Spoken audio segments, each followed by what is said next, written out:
Estás escuchando Milenio 3 por Aluka Nanika. El problema es lo que pone. Bueno, ¿y qué pone? Pone: el reino de Dios está en tu interior y a tu alrededor.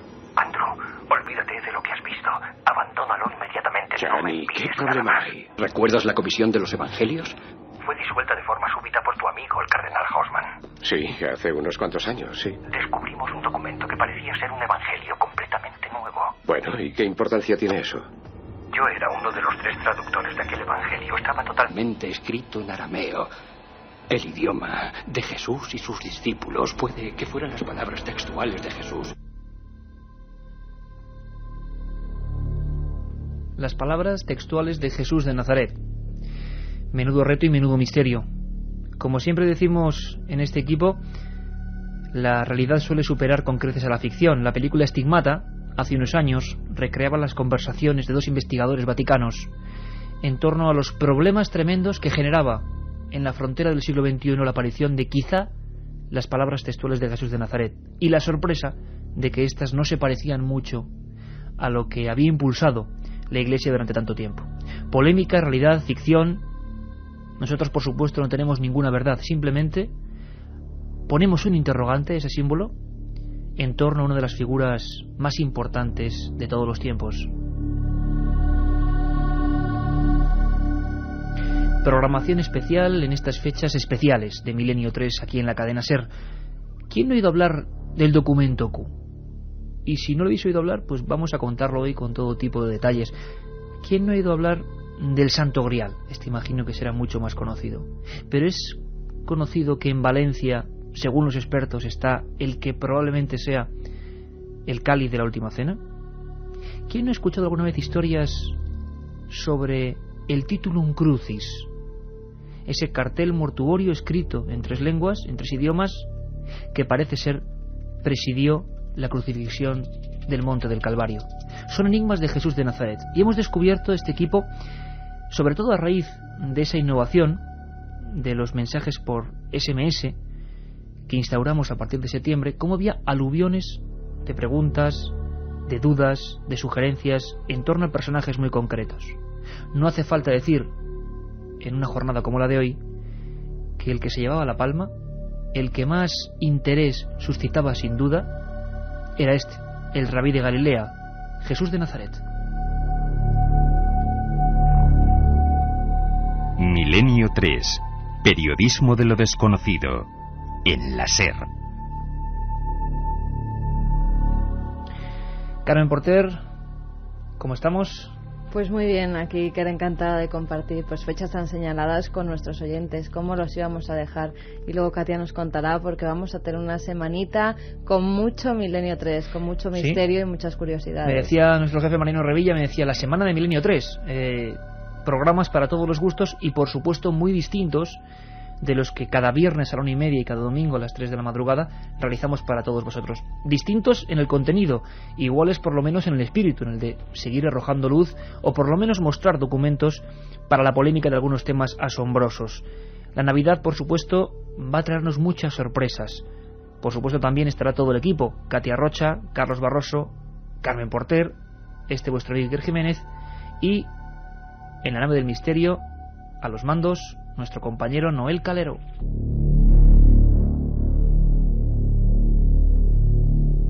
Va a ser esta una semana muy especial, apretada en acontecimientos, una semana de misterio, con un montón de cosas que nos habéis pedido. Está ya por aquí rápidamente Katia Rocha. Katia, tienes tú todos los datos, ¿no?, para que nuestra gente apunte. Sí, tengo todos los datos. Viernes 26, pasado mañana, programación normal de 1:30 a 3 de la madrugada. ¿Normal? Paranormal. Bueno, paranormal, exactamente. Sábado 27, de 10 a 11 de la noche, Misterios Bíblicos. Será una continuación del programa de hoy. Domingo 28, Curiosidades de la Navidad. También de 10 a 11 de la noche hablaremos de las tradiciones atípicas de la fecha del nacimiento de Jesucristo, de la estrella de Belén y de los Reyes Magos. Y el miércoles 31, de 3 a 4 de la tarde y de 10 a 11 de la noche, haremos un resumen, un especial con los mejores momentos vividos en lo que llevamos de temporada de Milenio 3 desde septiembre.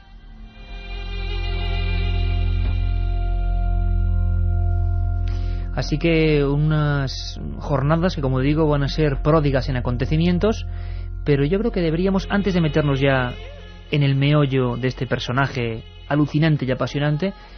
Como sé que luego la gente va a estar preguntando constantemente, solamente las fechas de los especiales, Katia, solamente esos programas que se salen de lo normal. Ya sabéis que en nuestra programación habitual, viernes a la 1:30 de la madrugada después de Los Compañeros del Larguero, domingo a las 3. Pero además va a haber esas fechas. Bueno, lo repito porque hoy es Nochebuena. Viernes 26, programación normal de 1:30 a 3. Sábado 27, de 10 a 11 de la noche, misterios bíblicos.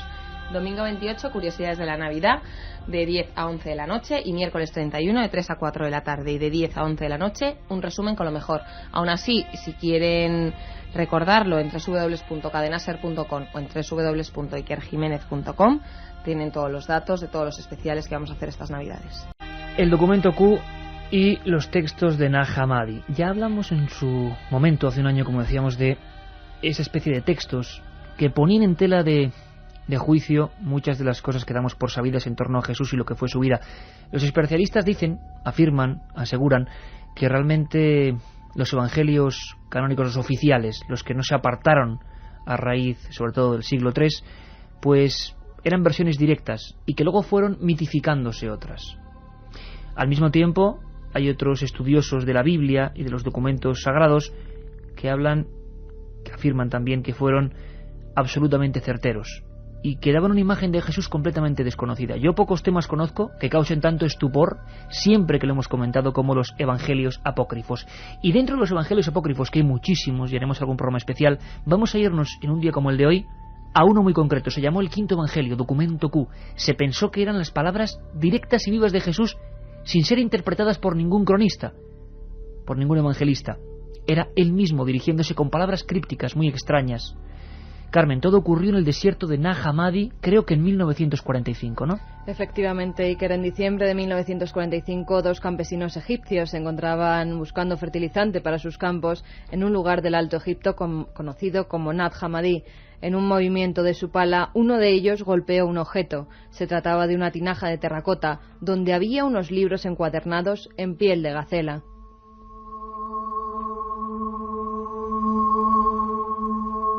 Fue un descubrimiento extraordinario, Iker, porque se trataba de escrituras cristianas en copto que resultarían muy relevantes para esclarecer los orígenes del cristianismo y de las enseñanzas de Jesús.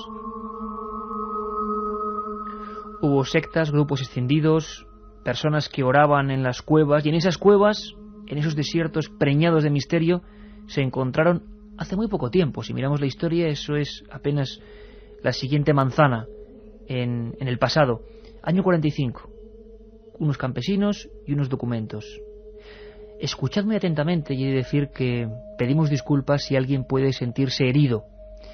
Son los documentos que se han publicado en cientos de trabajos universitarios. Ahí están, para la polémica, para que los discutamos. Y yo comprendo que en un día como hoy puedan resultar incluso ofensivos para mucha gente. Pero es lo que ponía en esos datos, que para muchos especialistas son las únicas palabras dichas realmente por Jesús, sin filtraciones previas. Carlos Barroso nos comenta cómo empezaban esos rollos de Nag Hammadi. Quien encuentre el sentido de estas palabras no conocerá la muerte. Reconoce lo que tienes ante tu vista y se te manifestará lo que te está oculto, pues nada hay escondido que no llegue a ser manifiesto. Si ayunáis, os engendraréis pecados, y si hacéis oración, se os condenará, y si dais limosnas, haréis mal a vuestros espíritus. Quizá piensan los hombres que he venido a traer paz al mundo, y no saben que he venido a traer disensiones sobre la tierra, fuego, espada, guerra. Imaginaos el tremendo revuelo que causaron estos documentos, estas voces, estas sentencias. Los especialistas lo llamaron logiones. Hubo más de un centenar y cada uno de ellos que era traducido provocaba un intenso terremoto en amplias áreas del cristianismo y de otras religiones. Estaban escritos en copto y realmente nos demostraban que había otras enseñanzas de Jesús. para aproximarnos un poco más a estos documentos tan cruciales, al parecer, como los de Nag Hammadi, tenemos a nuestro compañero de este equipo, el que siempre nos revela la otra historia, la historia perdida. Así se titulan sus dos libros de magnífico éxito, La historia perdida 1 y La historia perdida 2, del Archivo del Misterio, de Daf, y habla, intuye, nos comenta cosas que realmente tienen mucho que ver con este puzzle extraño encontrado en el desierto egipcio en el año 45. Él, por supuesto, es Nacho Ares, director de la prestigiosa revista de arqueología. Nacho Ares, amigo, ¿cómo estás? ¿Qué tal? Muy bien, ¿cómo estáis? Nacho, documentos de Nag Hammadi, ¿nos revelan o nos muestran a otro Jesús de Nazaret al que no conocíamos? Pues sí, yo creo que una figura totalmente diferente y que se sale de lo que es el esquema básico que uno puede tener a través de los 4 evangelios del Nuevo Testamento, ¿no? De Mateo, Marcos, Lucas y Juan. Y sobre todo porque es en resumidas cuentas, lo que persigue la secta cristiana de los gnósticos, que es, un grupo religioso, es quizás también totalmente diferente a lo que perseguían otras sectas similares en la época, y que por eso precisamente los gnósticos en su momento fueron perseguidos, ¿no?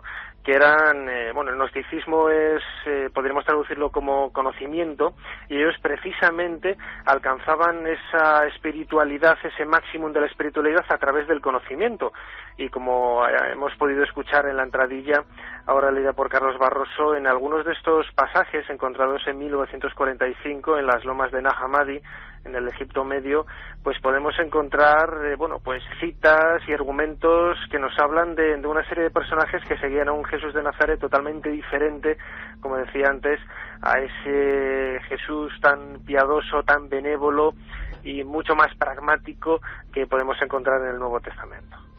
Nacho, mucha gente se lo pregunta, parecen enseñanzas realmente, en algunos casos vamos a escuchar otra remesa de frases o de elogiones que se contradicen, ¿no?, con la teoría oficial, y hay muchas personas que están diciendo que Jesús de Nazaret, en esos documentos al parecer muy próximos a él, realmente no habló de una iglesia concreta o de una fundación estricta como parece que se constituyó, sobre todo a raíz del medievo.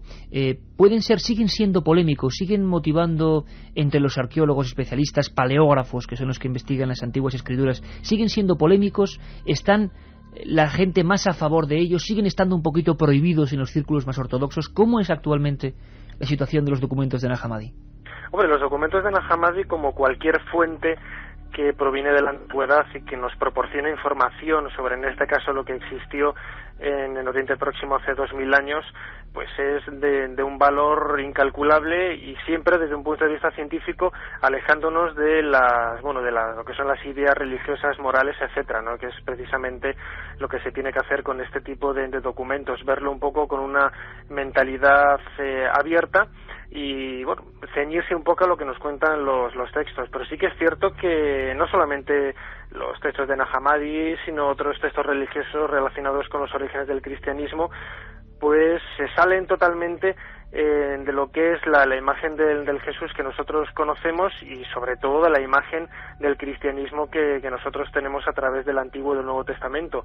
Sobre todo porque hay que pensar que no es una religión nueva, que nace con la aparición del Mesías, de Jesús de Nazaret, sino que el cristianismo, y es algo que en la actualidad acepta y aprueba cualquier tipo de teólogo, ya sea creyente o no creyente, es una recopilación de creencias de la época adaptadas a unos nuevos propósitos, en este caso religiosos y políticos, que eran los que manifestaba Jesús de Nazaret, y que encauzaron sus caminos en lo que luego Santiago, que es para muchos el verdadero fundador de la Iglesia que hoy todos seguimos, pues consiguiera los grandes esquemas, los grandes pilares de la religión que hoy todos conocemos. Pues para agregar más leña al fuego, porque imagino que algunas de estas frases, y son muchísimas más, por supuesto, pueden causar, como decíamos, ciertas ampollas, ciertas heridas, vamos a escuchar otros de esos logiones. Como decimos, ni quitamos ni añadimos, simplemente ponemos el interrogante. Ahí están, absolutamente comprobados, y lo único es ver exactamente en qué fecha fueron escritos, qué verosimilitud pueden tener, pero están absolutamente autentificados. Nuevas frases de esos extraños evangelios o esas frases de Jesús de ese evangelio de Nag Hammadi de Santiago. Lo escuchamos en la voz de Carlos Barroso. Donde quiera que hubiese 3 dioses, dioses son. Donde quiera que haya 2 o 1, con él estoy yo. A quien tiene en su mano se le dará, y a quien nada tiene, aun aquello poco que tiene, se le quitará. Quien no odie a su padre y a su madre, no podrá ser discípulo mío. Y quien no odie a sus hermanos y hermanas, y no cargue con su cruz como yo, no será digno de mí. Voy a destruir esta casa, y nadie podrá reedificarla. Quien bebe de mi boca, vendrá a ser como yo, y yo mismo me convertiré en él, y lo que está oculto le será revelado. Información críptica, mensajes reales, a veces parece la imagen, como en otros apócrifos, de un Jesús que desde luego tiene poco que ver con la versión oficial.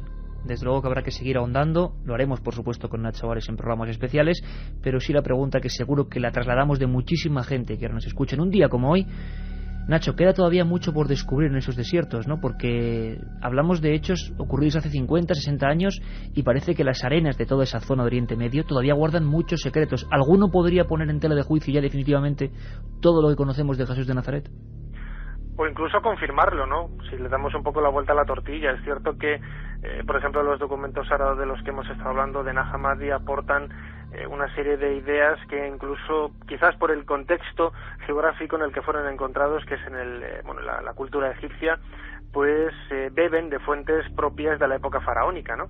Y, por ejemplo, algunos detalles, como lo que vamos a escuchar del politeísmo, pues son detalles que provienen no solamente de la cultura egipcia, sino de otras religiones de la antigüedad de aquella región, de aquella zona geográfica, ¿no? Pero bien es cierto que los desiertos todavía albergan infinidad de lugares que están por excavar, que están todavía por investigar y que en muchos de ellos pudieron haber vivido comunidades, sectas, como los que conocemos ahora los gnósticos en Nag Hammadi, o quizás otras sectas similares a las del Qumran, etcétera, que pueden aportar información valiosísima para conocer un poco más, no en definitiva lo que sería la verdadera imagen de Jesús de Nazaret, sino un poco el contexto histórico y religioso en el que nació nuestra religión. Nacho, pues te emplazamos, por supuesto. Nacho Ares, autor de La Historia Perdida, entre otros muchos libros, director de la revista Arqueología. Te emplazamos en esta semana tan especial para nosotros y para todos los amantes de los misterios bíblicos para seguir con la lupa que otea el pasado que tan magistralmente manejas. Un abrazo fuerte, compañero. Un abrazo, hasta pronto.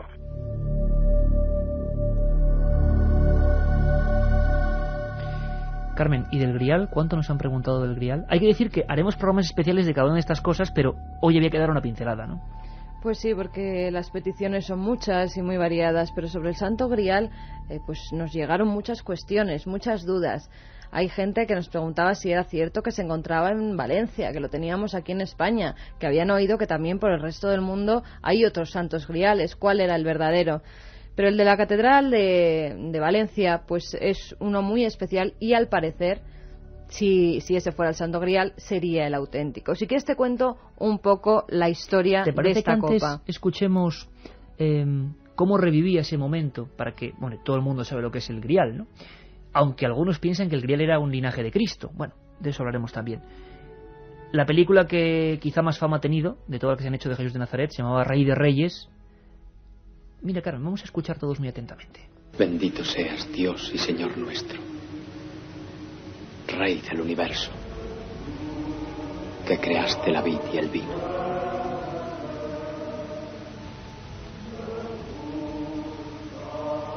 Bebed. Esta es mi sangre que será derramada por muchos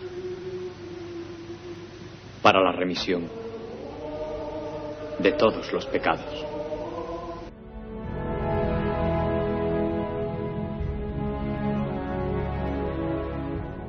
Esa copa, posiblemente pobre en aquel lugar, que ha motivado todo tipo de persecuciones, de investigaciones, de cruzadas. Una copa que para muchos ha revuelto los cimientos del mundo y que otros muchos aseguran que está en un lugar muy concreto. Objeto escondido, perseguido y codiciado como pocos, el Santo Grial ha excitado la imaginación y el fervor de monjes, reyes y guerreros de los últimos 20 siglos. La búsqueda de esta humilde copa por todo el mundo gestó congregaciones y sociedades ocultas que nacieron con el objetivo de salvaguardar y venerar los poderes que emanaban de ella. A lo largo del medievo, no fueron pocas las localidades que se disputaron la posesión del verdadero cáliz de la Última Cena. Entre ellas, destaca con luz propia Valencia. El Grial, la copa en la que según la tradición bebieron de ella Jesús y sus discípulos, no estuvo siempre en la Catedral de Valencia. Desde su llegada a España estuvo en lugares como el monasterio ostense de San Juan de la Peña. Se calcula que fue labrada en un taller de Palestina o Egipto entre el siglo IV a.C. y el I de la era cristiana. La primera referencia al Grial en la tradición cristiana se debe a Antonio de Piacenza y data del siglo VI. Habla de un recipiente de ónice. Parece ser que San Pedro transportó el Santo Cáliz desde Jerusalén hasta Roma. Desde ese momento sufrió diferentes idas y venidas. Acabó en Huesca, donde permaneció durante la invasión musulmana. En el año 1399 fue trasladado a Zaragoza a petición del rey de Aragón, Martín el Humano. Y durante el reinado de Alfonso el Magnánimo, por ejemplo, el Santo Cáliz fue trasladado ya a Valencia. Aquí se quedará definitivamente desde el 18 de marzo de 1437, el cáliz en que Jesucristo consagró la sangre el jueves de la Cena. El primer estudio científico del Santo Cáliz lo realizó el catedrático Antonio Beltrán en el año 1960 y llegó a la conclusión entonces de que el cáliz que se conserva en nuestra ciudad corresponde a una piedra de Oriente Medio tallada en un taller oriental y que es de la época de Jesucristo. En el año 1994 el profesor Manuel Sánchez Navarrete ha realizado el estudio más completo que se conoce sobre el Santo Cáliz, que abarca los tres aspectos más importantes: la historia del cáliz, las leyendas del Santo Grial y su tradición. El último estudio sobre el Santo Cáliz lo ha hecho un profesor alemán, Michael Hessmann, quien afirma que el Santo Cáliz que se conserva en Valencia corresponde al que usó el Señor Jesucristo en la última cena con los discípulos. La verdad es que la arqueología no ha puesto nunca objeción a la autenticidad del cáliz. De hecho, quizá lo menos importante sea demostrar si es un auténtico, ya que lo que sí está claro es que ha sido y sigue siendo signo y figura de la institución de la Eucaristía. Para formarnos una imagen del Santo Grial os contamos que está formado por la copa en sí, el pie y una estructura de oro con dos asas que los une. Mide 17 centímetros de altura y la copa está constituida por ágata de color rojo oscuro. Debajo de la copa están la vara con su nudo y asas de oro, el pie de concha reforzado con armadura también de oro, adornada con 2 rubíes, 2 esmeraldas y 26 perlas. Estos adornos se supone que fueron superpuestos en los siglos XIII y XIV, y actualmente esta obra se puede contemplar en la Catedral de Valencia, en la llamada Capilla del Santo Cáliz, junto a otros objetos de significación histórica. Un programa que se sumerge en el otro lado de la realidad. Milenio 3, con Iker Jiménez y todo su equipo en la SER. Y a Levante que nos vamos para saludar, como decíamos antes, a Jorge Manuel Rodríguez, vicepresidente del CES, o lo que es lo mismo, Centro Español de Sindonología, que se ocupa, y bien que se ocupa, investigando seriamente de todos estos enigmas. Jorge Manuel, ¿cómo estás, compañero? Pues muy bien, estupendamente. Estaba escuchando. Escuchando, realmente el Grial, que imagino, ya nos contarás, ha provocado, yo no sé, imagino que mucha sangre y mucha curiosidad al mismo tiempo, ¿no? ¿Puede estar en Valencia? Vamos a ver, yo estaba escuchando y me he dado cuenta de que no se pueden confundir las cosas. Vamos a ver, una cosa es, dijéramos, el objeto histórico, arqueológico, utilizado por Jesús en la última cena, que eso, pues, es un objeto concreto, es decir, tenía que ser una copa para el vino. Y otra cosa es lo que en torno a esa copa, a ese objeto, se puede haber desarrollado en los últimos siglos. Hoy día lo que piensan los estudiosos y los historiadores y arqueólogos es que efectivamente la copa que tenemos nosotros en Valencia, como se ha dicho muy bien, estuvo durante la época de la invasión musulmana en los Pirineos, en distintos lugares. Estuvo en unos lugares muy próximos precisamente a donde pasaba el Camino de Santiago. ¿Por qué son conocidas en todo el mundo las leyendas sobre el Santo Grial? Pues sencillamente porque eran una de las historias que se contaban a los peregrinos. Porque en Alemania nos encontramos con autores como Wolfgang von Eisenbach, que recoge las leyendas del Grial. Pues muy sencillo, porque esas leyendas estaban circulando por toda Europa. Lo que pasa es que las leyendas eran leyendas y hablaban de ese objeto, pero lo adornaban con una serie de elementos que hacían que fueran interesantes. Eran leyendas de trovadores, y entonces en torno a eso pues se crea toda una mitología y bueno, pues un montón de aditamentos, de ornatos, que igual que le ha ocurrido a la propia copa, que ha sido añadida pues con una serie de cosas que la embellecen, de oro, piedras preciosas, etcétera, pues igual ha pasado con la historia. Es decir, una cosa es el objeto de Jesús, que efectivamente puede ser el que está en la Catedral de Valencia, y otra cosa es que en torno a él haya habido una serie de leyendas que nos hablen de el Grial como un mito. Claro, pero es que en las leyendas, efectivamente, el Grial pues puede ser más cosas. Algunos pues piensan que, por ejemplo, pues hay una serie de influencias celtas, el caldero mágico, no sé dónde. Bueno, pues todo eso se va incorporando a lo que es lo que cantan los trovadores, y entonces se hace todo un mundo alrededor de este objeto. Pero ya digo, desde el punto de vista de ¿puede ser el cáliz de la última cena el que está en Valencia? Pues eso, como se ha dicho también, no hay grandes objeciones. Otra cosa es que en torno a esto pues esté el rey Arturo y tal, todo eso, claro, evidentemente pues no es más que una leyenda, es un adorno. Y sin embargo, Jorge Manuel, como tú bien dices, esas leyendas recorrieron todas partes y se le ha ido dotando a ese objeto, que en un principio sería eso, una copa, como tú bien decías, de un sinfín incluso de poderes, de asociaciones o sociedades secretas que lo perseguían. ¿Por qué fue creciendo esto? ¿Desde cuándo empezó a crecer para convertirse en una de las grandes reliquias? Bueno, vamos a ver. Vamos a ver. El objeto como tal, si efectivamente conservamos la copa de la última cena, eso es una gran reliquia, porque se considera incluso reliquia de la pasión, desde el punto de vista religioso. Pero, pues, ¿desde cuándo se añade todo esto? Pues, se va añadiendo en distintos momentos, pero hay que tener presente que desde el principio la Iglesia se ha estado usando ese cáliz, es decir, es una idea fundamental dentro de la religión cristiana, la Eucaristía. Entonces, ¿esos poderes qué son? Bueno, pues no son más que una forma poética de contar algo que se quiere decir. Si uno se lee, cosa que se hace pocas veces, si uno se lee las leyendas medievales, concretamente hay dos versiones, una de Chrétien de Troyes, que es la versión francesa, que tiene muchos más elementos celtas, y luego la que he citado de Eisenbach, que es la versión alemana. Resulta que lo que está diciendo, pues simplemente es una forma, ya digo, poética, o si se quiere un poco misteriosa y tal, pero decir algo que es simplemente una realidad desde el punto de vista religioso. Hay que tener en cuenta que, por ejemplo, lo que se dice del cáliz o del Santo Grial mitológico, supone, es que da la inmortalidad. Pero la inmortalidad. Claro, pero eso es exactamente lo que dice Jesús: el que come mi carne y bebe mi sangre tendrá vida eterna. Es decir, que no tiene nada de particular. Eso es una forma, claro, luego la leyenda le da más vueltas y tal, y dice que hay unos poderes, pero lo que está hablando, cuando se lee la versión, literalmente lo que dice es que cuando llegan los caballeros en busca del Santo Grial, ven a un hombre, concretamente la versión alemana es lo que dice, ve un hombre que está celebrando una misa y tiene las llagas de Cristo, y entonces la forma se convierte en un niño y tal. O sea, están en un momento en que todavía no se había definido, por ejemplo, el dogma de la transustanciación, lo que están queriendo reforzar a una manera, pues, poética, religiosa, y también con esos aditamentos, por lo que están hablando es que lo que tiene el cáliz de importante es la Eucaristía. Es decir, que se puede interpretar de muchas maneras, por supuesto, pero que indudablemente lo que hay en la base de todo es un concepto religioso, que era lo que estaba también impregnando toda la ideología de la Edad Media. Jorge, y una cosa importante, a nivel arqueológico, nos pregunta mucha gente, ¿existe competencia? Es decir, ¿hay otros lugares con otros griales? ¿Otros sitios donde también dicen es el nuestro, el auténtico? No, eso me alegra mucho decirlo. Es que pasa como siempre. Con las reliquias hay lo que dicen los historiadores y luego lo que piensa la gente. Por ejemplo, yo hace muy poco estuve en San Juan de la Peña haciendo el Camino del Santo Grial, que es un sitio súper interesante, la verdad. Y entonces, en San Juan de la Peña, el guía, pues con toda la paz del mundo, dice, bueno, ya saben ustedes que el cáliz de Valencia puede ser arqueológicamente, pero ya se sabe que hay muchos.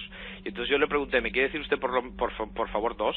Dice, sí, en España hay muchos. Y entonces me dijo, por ejemplo, el Santo Grial gallego. Y, hombre, el Santo Grial gallego es una cosa que no tiene nada que ver, es un milagro eucarístico del siglo XI que jamás en la vida se ha pretendido que sea el cáliz de la última cena. Lo que pasa es que grial es una palabra española curiosamente, que dice el arcipreste de Hita, Cervantes y otros autores de la Edad Media, y que es el único idioma donde la palabra grial significa algo concreto, que es copa para el vino.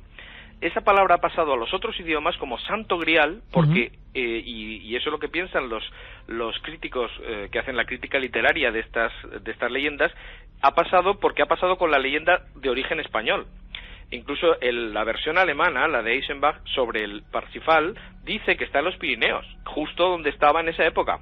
Entonces, cuando te dicen, hombre, hay otros sitios, bueno, pues el otro sitio que me dijo era Oviedo, y yo que me conozco muy bien el relicario de la Catedral de Oviedo, puedo decir que no es verdad. O sea, no ocurre, Jorge Manuel, como con las sábanas santas, que al menos copias o gente que intentó imitarla sí que tenemos en toda la geografía, ¿no? Claro, nosotros tenemos 90 catalogadas.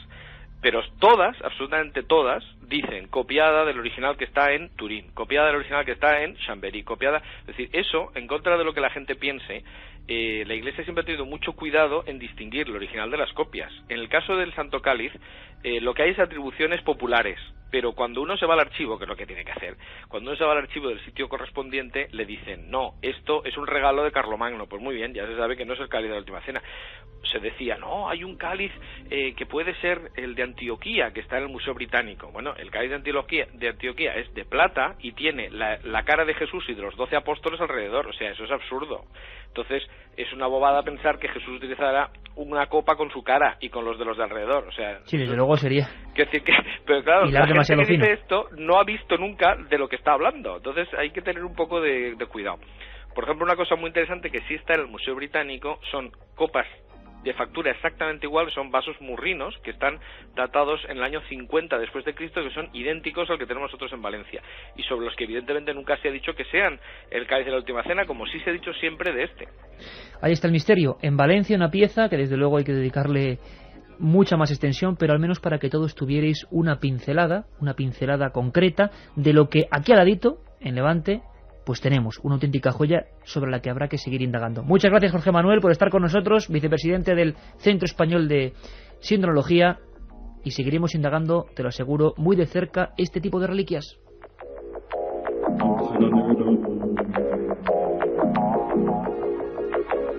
Carmen, seguimos este repaso, esta excursión por objetos que tienen que ver con Jesús, que hoy hacemos en este día tan especial, en esta jornada tan significativa para gran parte del mundo.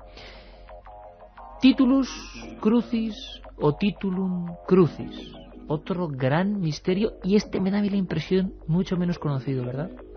Pues yo creo que sí, aunque en un principio a todos nos suele esa inscripción INRI, porque a todos nos sonará de verla en cementerios, de verla en crucifijos, muy pocos, y yo era la primera que desconocía de qué se trataba, qué era ese INRI y por qué se ponía debajo de las sepulturas o en las sepulturas. Y resulta curioso, Iker, porque si quieres damos lo que significa primero ese INRI, Jesus Nazarenus Rex Judaeorum. Sí, Jesús el Nazareno, rey de los judíos, ¿no? Efectivamente, Iker. Pero pues lo que muy poca gente sabe es que está escrito en los diferentes idiomas. La gente, claro, simplificaba el INRI, ¿no? Sí, porque si no decir toda esa frase y en 3 idiomas diferentes sería complicado. Para que se hagan una idea los oyentes, se trata de un tablón de madera que el reo tenía que llevar colgado al cuello. En él estaba grabado el motivo por el que iba a ser condenado. Después ese madero se colocaba en el palo vertical de la cruz donde iba a ser crucificado, y una vez ya muerto ese preso, pues se le bajaba junto con el madero y se enterraba con él. El título Crucis, tú hiciste además un reportaje sobre él y nos habló mucho y muy bien de ello el padre Guijarro. Pues luego, según los análisis que se han realizado de ese tablón, al parecer puede datar de la época de Jesucristo. En primer lugar dicen que es del primer tercio del siglo I. O sea, coincidiría perfectamente con el momento de la crucifixión. E historiadores como Gelasio de Cesarea relataban en sus escritos cómo la emperatriz Helena, madre de Constantino, halló el Titulus en la cueva donde supuestamente había sido sepultado Jesús. La mujer seccionó en 2 partes el madero, una de ellas se quedó en Jerusalén y la otra fue llevada a Roma, donde por miedo a que fuera destruida se emparedó en la basílica. Ya en 1492, durante la restauración del templo, fue hallada esa porción de madera, Iker. Un hombre que era flagelado, que era expuesto a todo tipo de humillaciones, y la mayor podía ser que encima de su cruz hubiese esa inscripción. Era muy raro también que fuese en 3 idiomas, para que todos los seguidores pudieran saber con certeza a quién estaban torturando hasta la muerte: hebreo, griego y latín. Esa frase, el INRI, el Jesús, el Nazareno, rey de los judíos, en los 3 idiomas. Y una investigación apasionante sobre ese tablón que se cerró en su día, en el año 331, ese tablón que se conserva en la Basílica de Roma, en la Santa Croce en Jerusalén. Una de las reliquias menos conocidas, más sombrías, y que sin embargo pudo ser testigo de ese momento histórico en el año 33 de nuestra era. El Titulum Crucis, el cartel funerario que presidió la crucifixión, es un completo desconocido a nivel popular. Algo que sorprende ante el fervor y fama que alcanzan otras reliquias de la cristiandad. Sin embargo, las últimas pruebas científicas sobre este milenario tablón, llevadas a cabo con máxima discreción por parte de la Iglesia y los investigadores, revelan hechos sorprendentes y completamente desconocidos para el hombre de la calle. Quizá nos encontramos ante un testigo de excepción de las últimas horas de Jesús de Nazaret en el monte del Calvario. Tengo una foto aquí en el estudio 1 de la cadena SER, siempre en penumbra, pero hoy con una sensación muy curiosa, porque esto no es terrorífico ni mucho menos. Sí es curioso, es arqueología, pero también es fe para mucha gente. Es un tablón muy roído, lógico. Fue encontrado allá entre los siglos 3 y 4 de nuestra era, según cuenta la tradición, por Helena, en un lugar donde se dejaban las cruces, las sogas, los objetos macabros de los ajustizamientos mortuorios. Es una madera que aún conserva una zona ligeramente policromada, donde alguien grabó y luego puso una sustancia más oscura, donde se encontraban esos 3 acepciones, 3 idiomas con el INRI. En 1492, en esta basílica italiana, como ocurría con el Grial de Valencia, se adornó de otras cosas. Se puso oropel, se puso detalles que desde luego no estaban en el original. La noticia saltaba cuando Michael Hesemann, uno de los grandes investigadores siempre interesado por la arqueología bíblica, aseguraba que los últimos datos paleográficos, el estudio sobre todo de algunas letras muy concretas en la frase griega, esas 3 frases, pues en la frase griega, parece ser que el tipo de símbolo en la letra alfa solo se hacía así en ese primer tercio del siglo I. La investigación, por supuesto, ha sido muy polémica y hay gran parte de expertos que aseguran que solamente ese tablón, porque hay reproducciones por todo el mundo, el que se guarda en la Basílica de Roma, podría ser el verdadero, el que estuvo en la cruz, porque bien es cierto, mucha gente nos lo pregunta y nos lo ha preguntado al 7640 con la palabra milenio durante muchas semanas, si es verdad que con las astillas de la cruz se podían hacer 10.000 cruces, y es cierto, hay todo tipo de reliquias, e incluso un día, a ver si podemos viajar, en Sangüesa, Navarra, hay un museo de reliquias españolas intentando recopilarlas, pero Titulum Crucis solo hay uno. Esto, por ejemplo, me lo decía el padre José Francisco Guijarro, que era miembro de una de las comisiones que investigaban este tipo de hechos, ¿no, Carmen? Pues sí, efectivamente investigaba además el Titulum Crucis y incluso en la entrevista que pudimos realizar, yo creo que nos llegó a hablar que se le iban a hacer pruebas como las que fue sometida a la sábana santa, por ejemplo la del polen, esa prueba que hizo el suizo Max Frey. Y pues cuando nos concedía esa entrevista, yo creo que durante todo este tiempo se han tenido que estar ya realizando pruebas sobre este tablón, incluso también muestras de la madera, se quería retomar alguna muestra, aunque ya fueron datadas. El método del carbono 14, por ejemplo, decía que no lo iban a utilizar porque no era muy fiable en este tipo pues de reliquias, como pasó con la sábana santa. Ahora hay que preguntarse, ¿muy fiable para la fe o muy fiable para la arqueología? Claro, ahí está la polémica. Está la ciencia y la fe. Unos temas que efectivamente conjuntan estas dos áreas.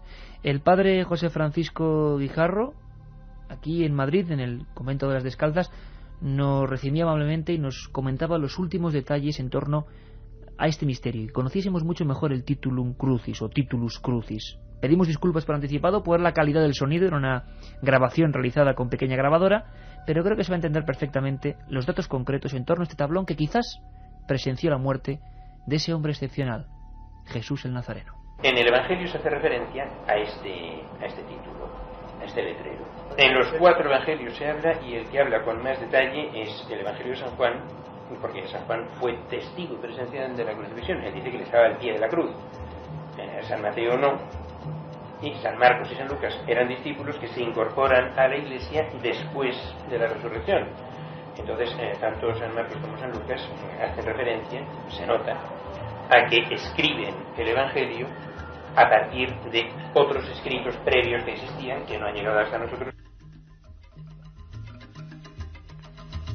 Pero había más datos, es decir, no solo los evangelios hablan de Titulo Crucis, no solo hay documentos concretos en materiales de los que no se puede dudar, sino que además, a partir del siglo III, siglo IV, hay toda una perfecta disposición archivística, crónicas antiguas, que nos hablan del hallazgo y el aserramiento, que nos parece algo absolutamente inconcebible, del que podía ser cartel mortuorio de Jesús de Nazaret. Una parte se mandó a Jerusalén y la otra a Roma. Así se hacían las cosas. Ese material que estuvo ahí, en la cruz del Calvario, en ese momento absolutamente mágico.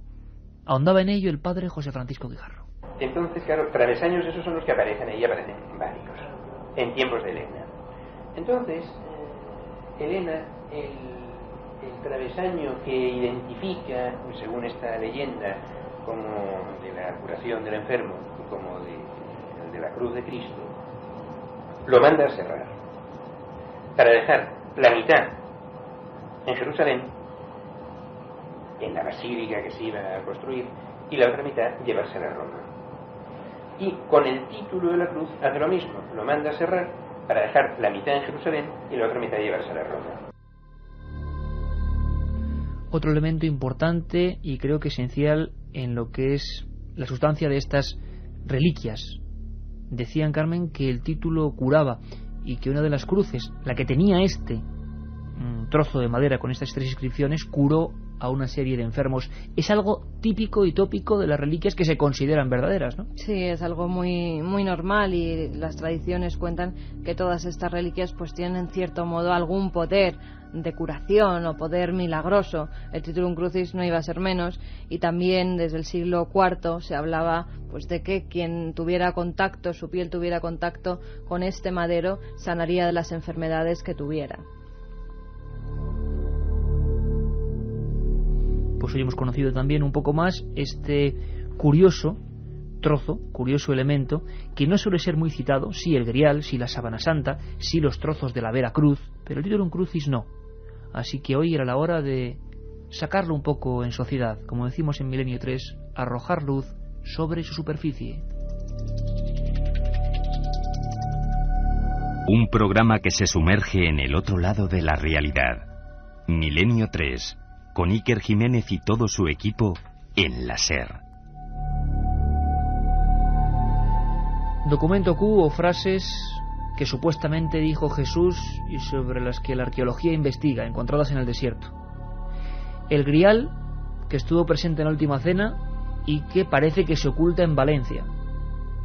El titulum o titulus crucis, que pudo estar en esa especie de patíbulo en el monte del Calvario. Si quedaba algo por agregarse a este póker de reliquias, nos llega hace un tiempo, más o menos hace año y 3 meses, una noticia sobrecogedora sobre la que hay novedades. Una noticia que en aquel momento en Milenio 3 cubríamos y que nos contaba de esta manera, casi sorprendido, Julio de la Guardia en algún punto de la frontera de Gaza. Nos lo contaba así. Hace más o menos 2 semanas, un arqueólogo francés se encontró de casualidad en esa tienda que decíais de un coleccionista israelí, un osario en el cual encontró una inscripción que, como tú decías, describe a Santiago Jacobo como el hijo de José y a su vez el hermano de Jesús, lo cual pues de alguna forma legitima lo que dicen los evangelios apócrifos en detrimento de los canónicos.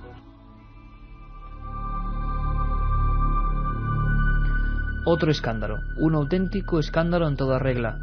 Daba igual que estuviéramos en pleno año 2002 en aquel momento, porque otra inscripción en esa pequeña urna, hablando de hermanos de Jesús, volvía a saltar todas las alarmas. Siempre parece que hay un momento en el que algo que tiene relación a este hombre, y más una especie de sacrilegio como podía ser hablar de un hermano de carne y hueso en aquella época, provocó un sinfín de noticias. Parece que ha habido novedades y nos la cuenta desde esa zona Patricia Salas. Apenas mide unos 50 centímetros de largo, pero ha causado un auténtico terremoto religioso y cultural. Esta urna, un osario de la época contemporánea de Jesús, es desde hace un año objeto de estudio por expertos de todo el mundo. El motivo, una inscripción reveladora: Santiago, hijo de José, hermano de Jesús. De ser auténtica, sería el objeto más antiguo donde se menciona la existencia histórica de Jesús. Para la Autoridad de Antigüedades israelí, la inscripción es falsa, y así lo hizo saber el pasado 19 de junio.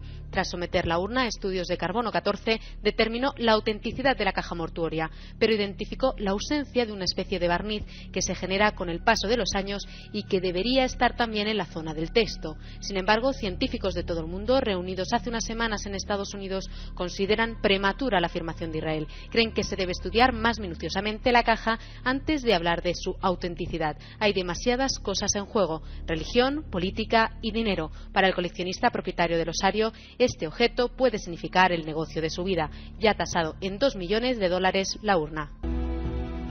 Quizá nos da la sensación, y más en estos momentos, en esta fecha del calendario, de que cuanto más ahondamos en los objetos que tuvieron quizá que ver con ese personaje, pues más se aleja su auténtica dimensión, porque siempre hay versiones, siempre hay dimes y diretes, y al final lo que nos llega a nosotros, por ejemplo, como periodistas, es que todo lo que hubiera tocado Jesús de Nazaret, todo lo que sea referirse a él, provoca en todo el mundo una atención muy especial. Qué curioso, Carmen, que sale la noticia de esa urna, una urna que, fijaos lo que implica: José, hermano de Jesús. Bueno, toda otra historia que avalan los evangelios apócrifos. Esos evangelios apócrifos que, lo repito de nuevo, haremos un programa, pero que fueron apartados en el siglo III, mediante la ley de un concilio se obliga a respetar lo que sí se considera inspiración divina y sagrada y lo que no, y quedan libros que eran 10 veces más extensos que lo que se consideró la crónica de los evangelios. Algunos incluso más cercanos a la vida de Jesús que las propias crónicas. ¿Por qué se hizo esta separación? ¿Qué contenían esos libros? ¿Por qué algunos hallazgos arqueológicos parece que hacen referencia a esos documentos secretos? ¿Acaso había algo que ocultar? ¿Acaso había algo que temer? ¿Acaso la historia primigenia de ese siglo I no es como nos contaron después? De todas formas, Carmen, y tú lo conoces bien porque eres autora de ese libro sobre la sábana santa, fotografía de Cristo, ¿no es muy curioso que salga una urna, la noticia se desmienta rápidamente y ahora, un año y pico después, con mucha menos atención, sepamos por los investigadores que todavía queda mucha tela que cortar? ¿Por qué enseguida la negación de estos fenómenos, cuando tienen que ver con Jesús o con la ciencia o la arqueología, sufren un rápido descrédito y se comentan en todo el mundo? Es que me recuerda a la famosa historia del carbono 14 y la sábana santa. Muy poca gente sabe, Carmen, porque hicimos el programa hace mucho tiempo, que quienes hicieron el informe del carbono 14, que decían que la sábana santa era fraudulenta o medieval, luego se retractaron aunque sea un poco, y eso no se comentó. ¿Pasará aquí lo mismo? Pues en eso, Iker, tenemos mucha culpa los medios de comunicación, porque sí es cierto que se dan esos desmentidos a nivel mundial, como ha pasado con la sábana santa, cuando lo del carbono 14, cuando se hicieron las pruebas del carbono 14 por 3 laboratorios diferentes y dijeron que databa de una época medieval, que la tela era medieval, por lo tanto la figura que hay plasmada en ella no puede ser Jesucristo. En este caso volvemos a lo mismo. Después de varios análisis se da la noticia de que esta urna es falsa, pero cuando se dice que no, que puede ser verdadera, eso muy poca gente lo comenta. ¿Por qué se quieren ocultar esos datos? ¿Por qué la Iglesia no mueve a nivel internacional los nuevos datos en torno a estas reliquias, a estos enigmas arqueológicos? ¿Qué se quiere ocultar? ¿Otra historia de Jesús que no nos han contado, que no les interesa?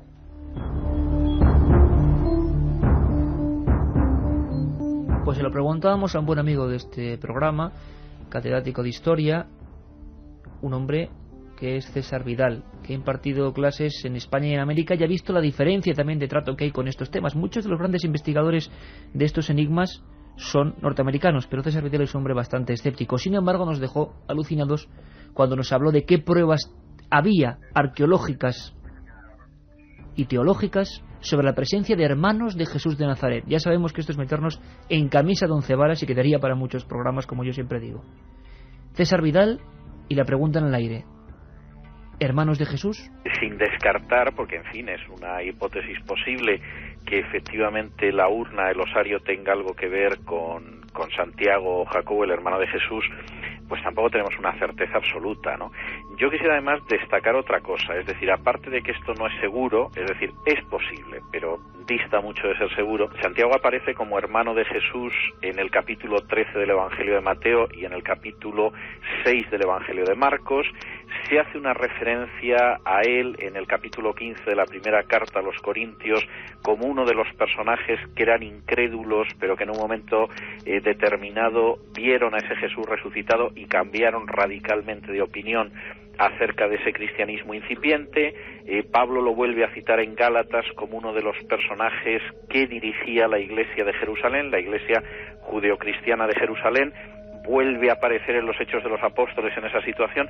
Es decir, los datos que aparecen en el Nuevo Testamento, donde incluso uno de los libros del Nuevo Testamento está escrito por él, que es la Epístola o la Carta de Santiago, son muy abundantes.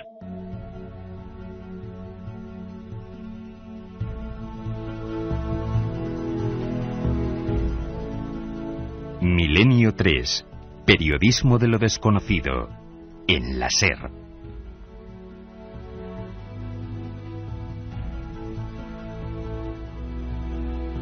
Pues ahí estaba don César Vidal y ahí estaba este pequeño recorrido de 1 hora intensa en un momento muy concreto sobre otras cosas que no se cuentan de Jesús. Documento Q, Santo Grial, Titulus Crucis y la urna del hermano de Jesús. Un menú por lo menos para reflexionar.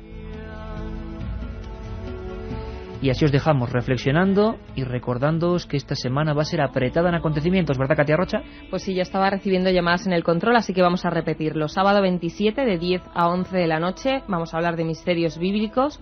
Domingo 28 de 10 a 11 de la noche también, curiosidades de la Navidad. Y miércoles 31 de 3 a 4 de la tarde y de 10 a 11 de la noche un resumen de lo mejor de lo que llevamos de temporada. Programas muy especiales para todos vosotros que sois especiales en estas fechas, desde luego fuera de lo común. Indagaremos mucho más, profundizaremos en los temas y os aseguro que va a ser un recorrido con otra mirada sobre los misterios y enigmas de la Navidad.